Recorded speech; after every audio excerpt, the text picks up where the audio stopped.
Hello, in this video we're gonna check if there's a dual SIM slot on Motorola Razr Ultra 40.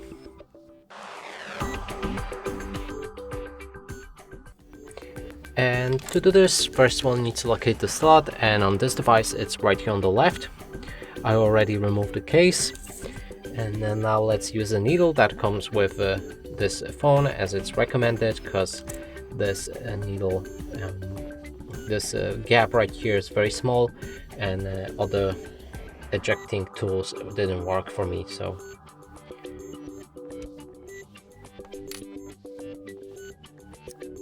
and inside there's one SIM slot, and yep, there's only one SIM slot, but you can also try to use the eSIM on this device, and that way you would get the dual SIM. I mean the dual SIM on this device, but not in a physical way. And that's it for this video. Hope you like it. Please consider subscribing to our channel, leave a like and a comment below.